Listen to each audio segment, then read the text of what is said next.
Hello, everyone. Brian Jennings, right? The man who would have been a movie star.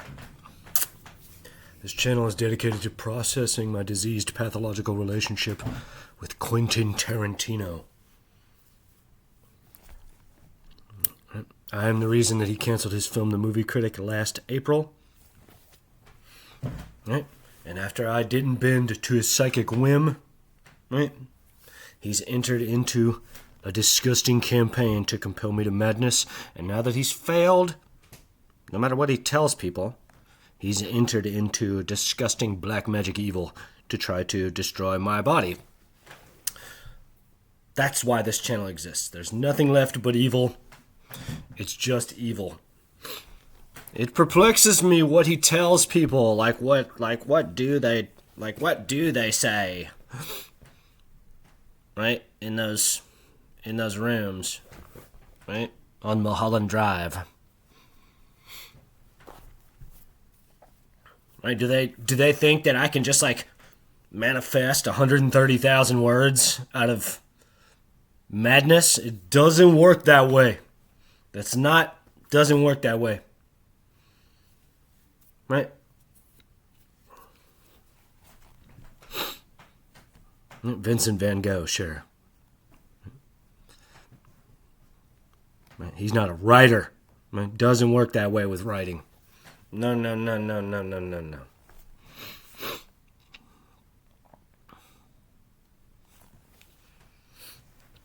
So we're reading the novel, right? We're just getting to the good parts now, right?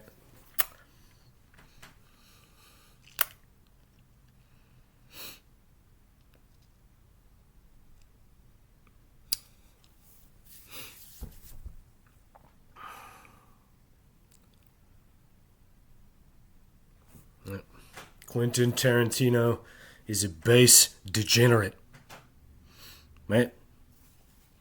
A psychic clairvoyant who crawls into the mind of the actors that act in his films, right? And so he did it backwards with me, right? That right there. That's the fallacy, right? Of his logic, of his tactics, right? That he, right? Right? He could have wrote me a letter, right? He could have done it formally, easy, right? Just like he did with every other actor in all of his films.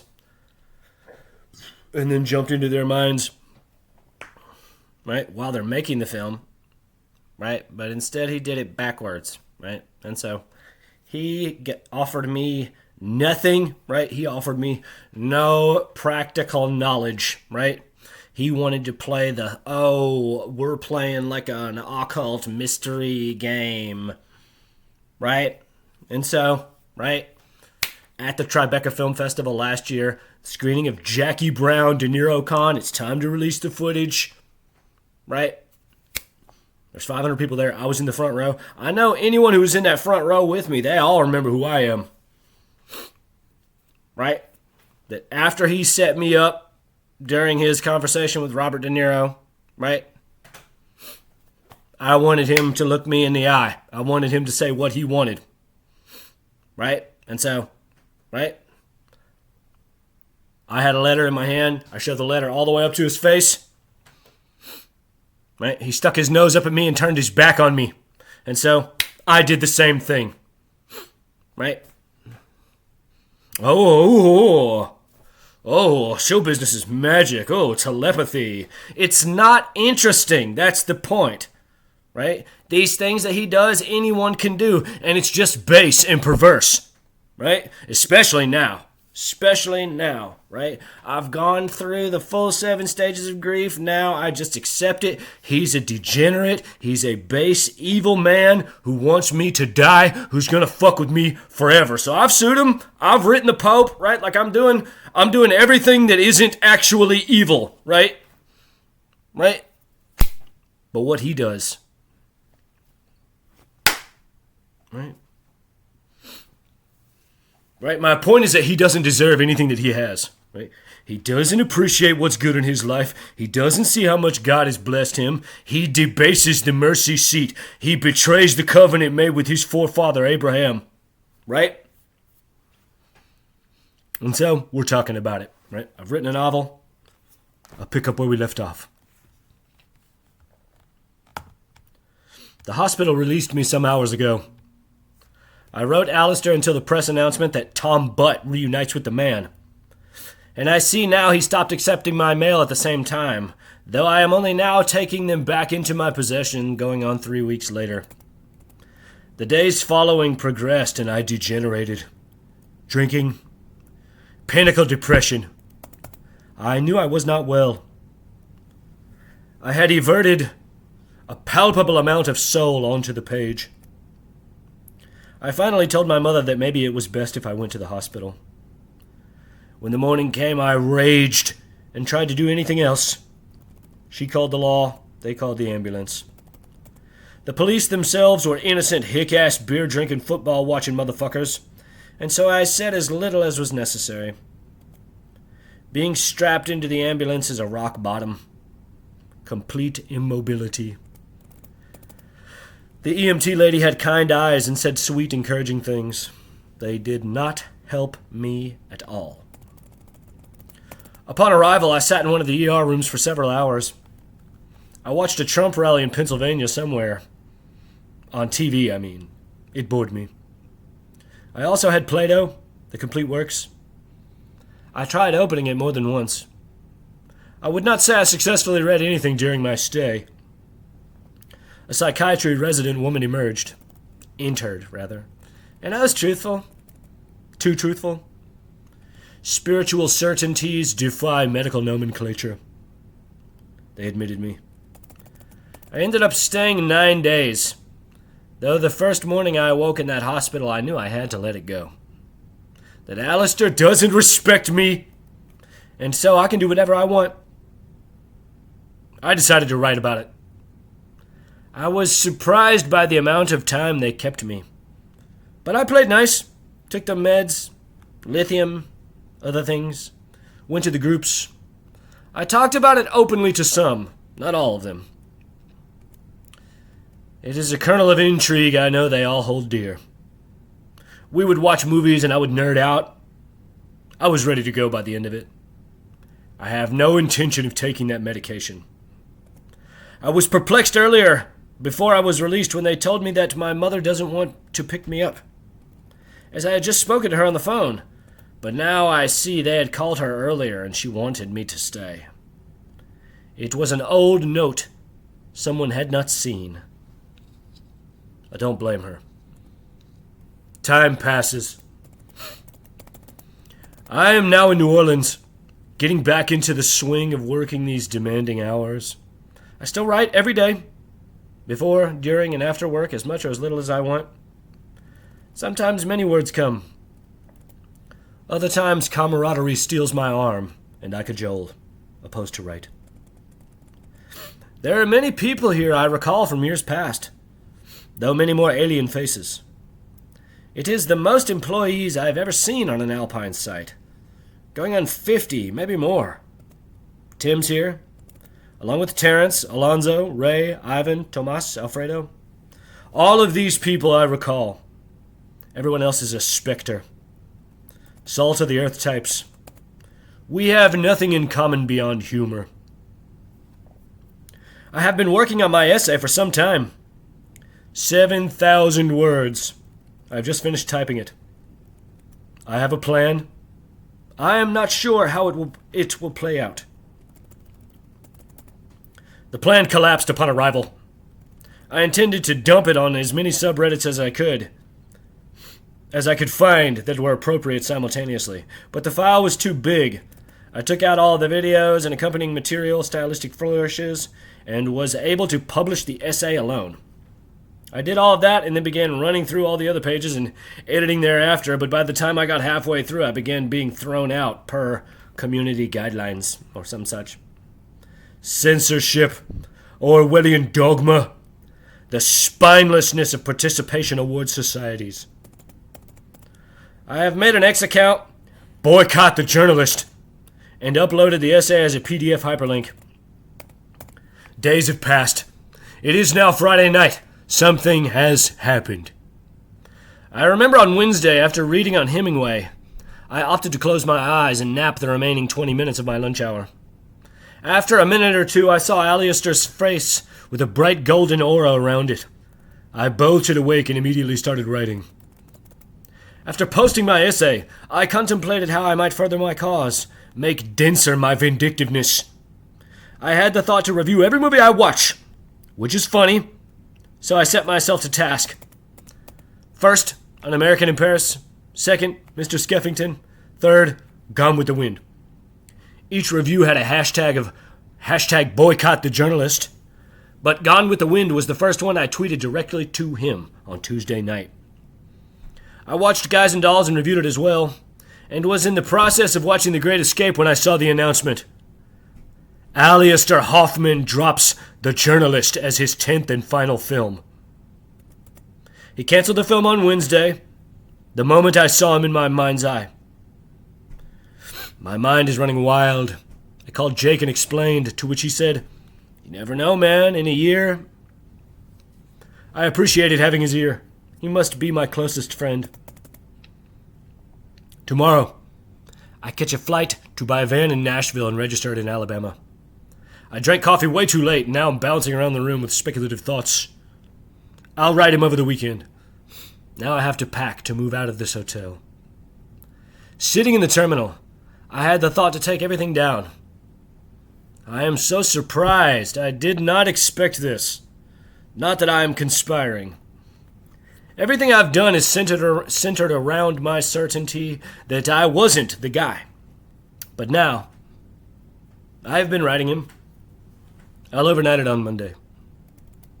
It is now May 17th, 1 month to the day since the movie was canceled. My letter was refused at the door.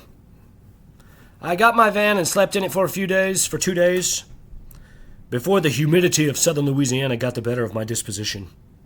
I got lucky. Jake was staying at the hotel at the time. He let me stay with him the next few days until I secured a house in the French Quarter. $1,500, no deposit, no lease. The weekend leading into my moving saw Jake, link up with a total degenerate selling drugs. A ratchet couple from Texas, black guy, white girl. We partied with them all night Friday. While showing us her tattoos, she revealed Puma Lerman from Pith Fiction on her arm, to which I said, "Alistair Hoffman, cool." Jake and I had our moment of recognition. That psychic elephant. Of course, we said nothing. I've taken to writing through sunset. I will sit on my back porch and write until I struggle to see the page. Despite writing about Alistair every day and sensing our connection, I have not written him again. My co-worker, Travis Guillory, real nice Cajun coon-ass motherfucker, constant shit-talker, kept pestering me about going to a book signing or something. I bucked against it, the idea. Seemed stalkerish. But as I thought about it, I couldn't help but think, maybe he's right.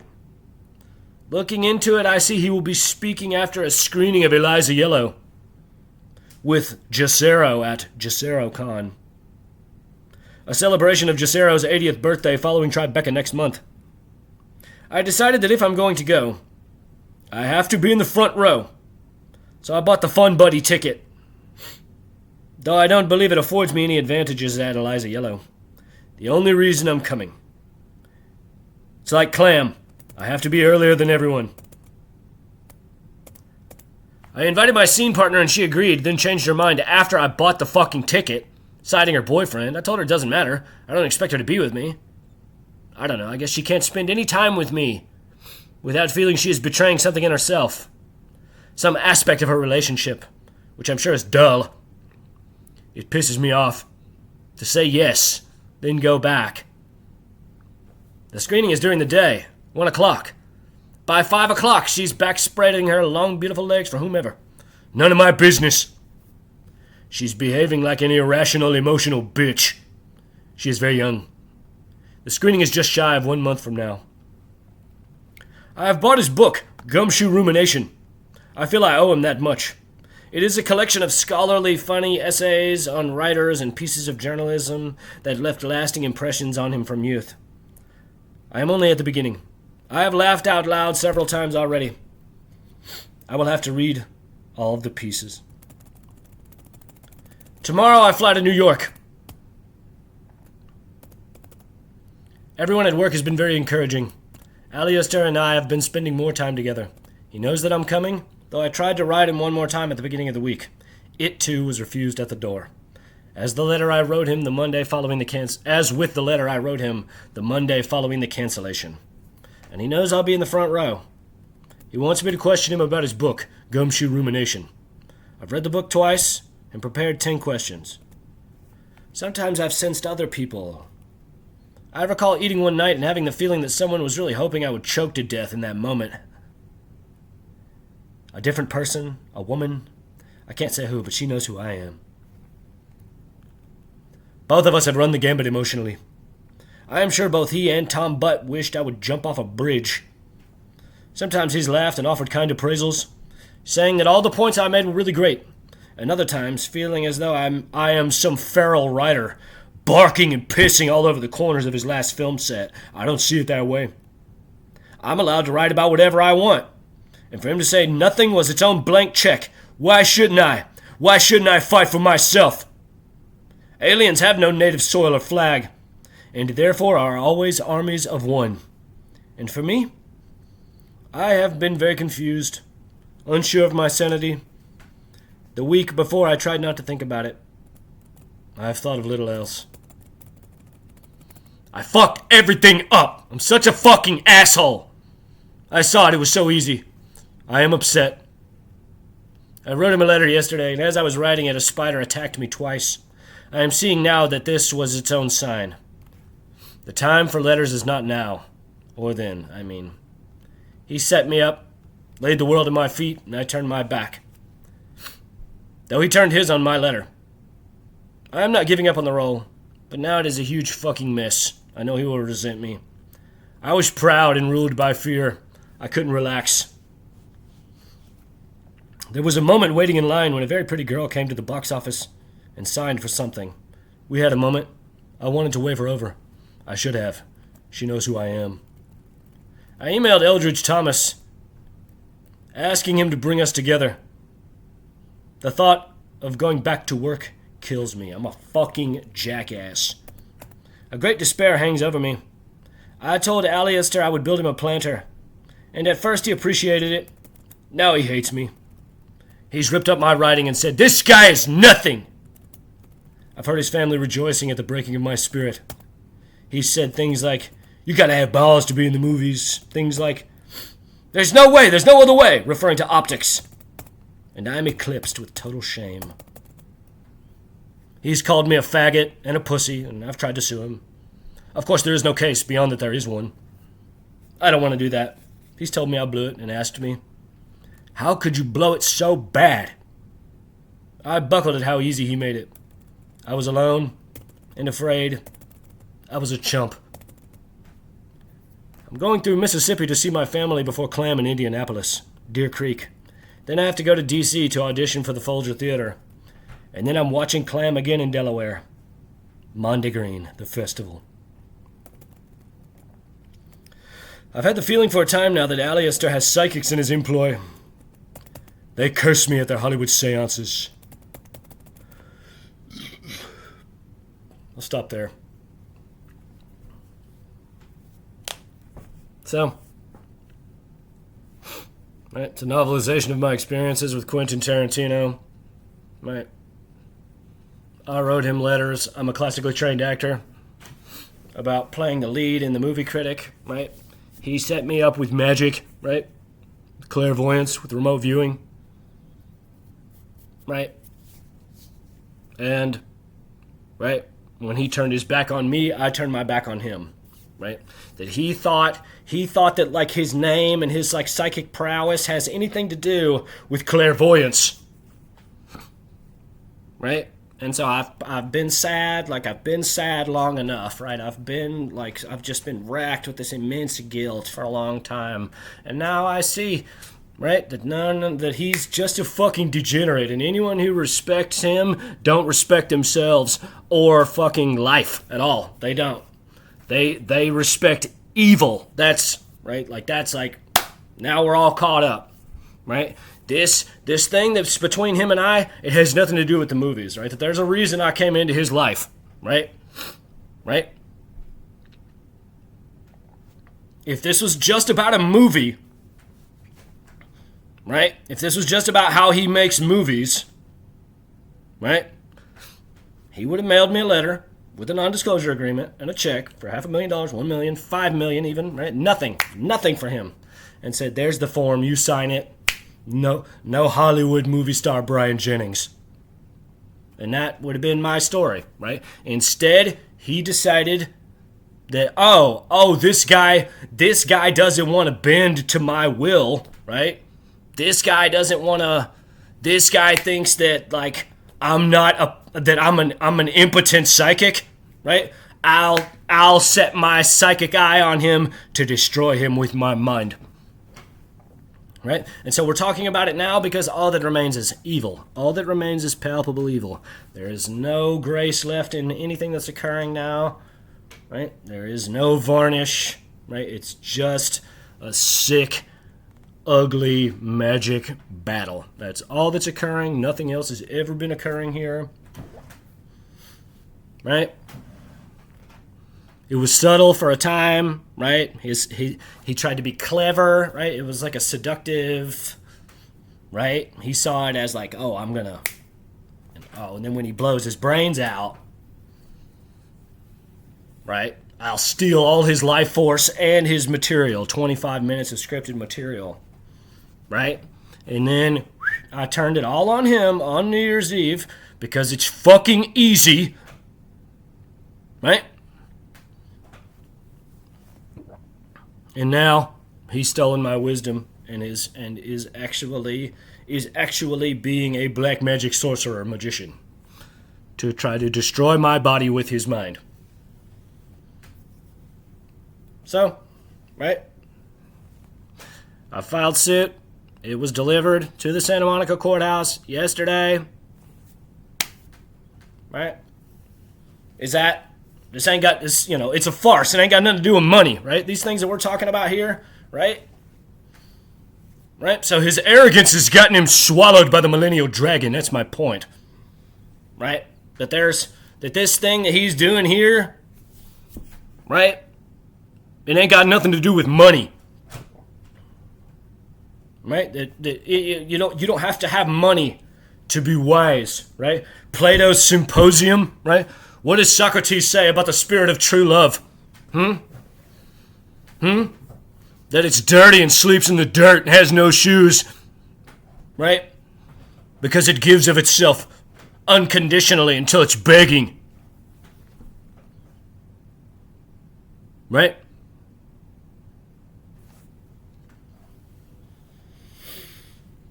So, right? He told me to sue him in April, and I've been doing everything that I can to do that. But I know he's never expected it to go on this long, right? I don't have $100,000 to pay a lawyer to make a single fucking phone call, right? Wisdom and money, those are two different things, right? They're not the same thing, right? So. We're talking about it. That's what we're doing. Right? William Morris endeavor his agency as a pathological amoral establishment. Right? Ari Emanuel and Mike Simpson are both fucking degenerates who insulate Quentin's evil, right? And have cast their allegiances with evil. Right? The Discovery Institute has no right to lay any claim to the philosophy of intelligent design. Right? Dr. David Berlinski, Dr. Stephen Meyer are charlatans and frauds. Right? Right? David Mamet talks about his relationship with his rabbi on his masterclass. He's a fucking degenerate and a hack. Right? Anyone who casts their allegiances with Quentin Tarantino is a fucking degenerate. That's it. There's nothing else. There's nothing else to consider there. Right? Right?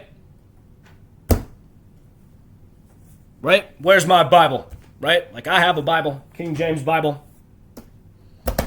metaphorical hand, a real hand on the metaphorical Bible. Right? Everything that I'm saying is true. Right? All he can do is cross his arms and go, no. Right? Right? And the real point, right? The real point in all of this, right, is that if I'm insane, right, why don't you just release the footage of Jackie Brown? Right? Oh gosh, I don't know. Right? Because I'm not insane. Everything that I'm saying is true. And that footage of that conversation with Jackie Brown, with me in the front fucking row, right, will reveal to anyone who watches it, everything that I'm saying is true. And he's a sick, dangerous man. Right? Right? What's the fucking holdup? Honestly. Right? Right? Oh, I'm just, right? Just release the footage, right? If I'm just mentally ill, right? Right? Tranastasio, right? Like, send me the fucking letters. If it's just me sending letters to you, right? The Discovery Institute, send me my letters. If it's just me sending you letters and I'm mentally ill, oh, wait, oh. He wrote you and he slandered me to you. That's why you're not sending me the letters that involve me, right? And make no mistake, right? Whatever happens with this first lawsuit, right? I don't give a fuck what I sign or don't sign. I'm coming after the Discovery Institute. I'm coming after Trey Anastasio, right? And if I decide to sue David Mamet too, you cast your allegiances accordingly, right? And you can all just pay your lawyers millions of dollars and look on the other side of it like you support satanic occultism. Right? So, right? Again, right, I'm going to wrap it up. This channel is dedicated to processing and discussing my diseased case study of a relationship with Quentin Tarantino. Quentin Tarantino is a powerful psychic clairvoyant who remote views people and crawls into the minds of the actors in his films and makes movies because in his perversions he sees it as the ultimate expression of intention, of will, that all of these people, each operating their own individual facilities, collectively offer the magic of the celluloid, right? That this is, right, like there it is, I betray no master, right? Say I'm wrong, somebody say I'm wrong, right? And so he shows you the feet, right? He brings up the feet, right? Because it's misdirection, right? And I could say more about that. And as the days continue to pass, I probably will. And they're pretty fucking hilarious observations, right? My point is that I am the most powerful clairvoyant of the millennial generation. I'm the millennial dragon, right? And so now it's just descended into evil, right? And so I've written the Pope, right? I'm writing CBS. I'm writing the New York Times. I'm writing everyone that is involved in this thing that thinks that it's appropriate to cast their allegiances with evil, right? And so we're talking about it every day. Uplift your soul to God. Life is not an accident. All instances of clairvoyance, psychic phenomenon, remote viewing, which are the same things that people refer to as magic and sorcery in centuries past, derive from the mind of the adept, right? Tapping into the non-locality of consciousness, right? And so the highest levels of said expression see the adept behaving like God. You reference any of my earlier videos. The playlist is The Nature of Reality, right? The Ruminations, The Nature of Reality, all these videos. We talk about it in greater detail, right? And I have a lot more books coming in the mail. And we're going to talk about all these things here. We're getting into the good parts of the book now. See what's good in your life. Hold those close to you, dear, right? Know that life is not an accident. Uplift your soul to God. Like, comment, subscribe, share. God bless. Uplift your soul to God.